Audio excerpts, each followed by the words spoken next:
Deadpool 2 comes to us a little over 2 years after the release of the first one. Ryan Reynolds returns as the titular character Deadpool. This time around he faces off against a time-traveling super soldier named Cable, played wonderfully by Josh Brolin, who's after a young mutant with the ability to summon fire. To assist him, Deadpool hires a group of mutants to start his own group, X-Force. The first thing I want to say is that I think the first half of the film is kind of weak relative to the second half of the film. It's still good. It's got some great writing and some really funny jokes, but it seemed like a lot of setup for the second half of the film, which is where they had their A game. It's got the best jokes and some really good character dynamics. And the first half of the film, I just didn't get that same excitement. I felt like some of the scenes felt kind of rushed.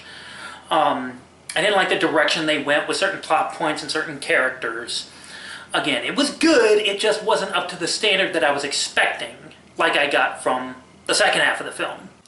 Other than that, the movie was awesome. It had a few moments in it where there were some sequential jokes that were so funny, I couldn't stop laughing. Ryan Reynolds, as always, is the perfect fit for the character of Deadpool. Josh Brolin, who is really making a big impact in Hollywood, does a terrific job as Cable. The rest of the cast, both the returning members as well as some of the newer characters, they all do a great job, but I don't want to go into detail with them, except for two of them. Julian Dennison, who plays Russell, or Fire Fist, I didn't care much for his character. Julian does a good job with him, but I just didn't like the way he was written. He wasn't one of my favorite characters. One character, though, I went into this expecting to love was Zazie Beetz as Domino. I love that character. She's a wonderful addition to the franchise, and I'm really glad they decided to wait until now to introduce her. They could have introduced her at a previous point in time in any other X-Men film, but they waited until now, and I'm glad they did. Because the attitude they give her, it's really fitting for this type of situation. She's got this really nonchalant attitude, and it fits because, you know, her superpower is basically she's lucky. So, you know, basically she doesn't have to show concern. She doesn't have to be concerned about what's going on around her. It fits, and I really love that about her. Some of the action sequences in this film could rival those of the first. They're well choreographed, well shot, and they're unique. It's not like they're trying to copy the same scenes from the first film. During the scene where they're fighting on the armored transport, I did not once think of the opening chase scene, or the opening highway scene from the first film. It's a completely different scene, but still really well played out. I missed a lot of the Easter eggs. I missed the Stan Lee cameo. I didn't recognize some of the guest appearances, so this is definitely a film I need to see again.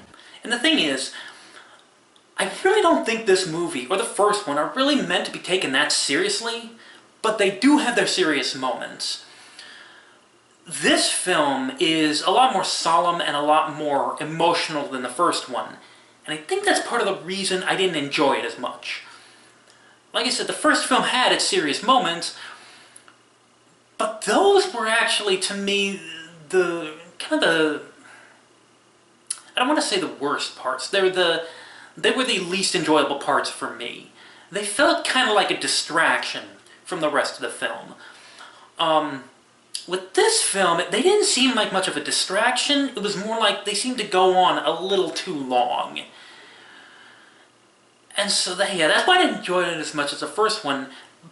But these are not major complaints. These are minor things. The movies are really a lot of fun. And I think I'm going to give Deadpool 2 a 9 out of 10.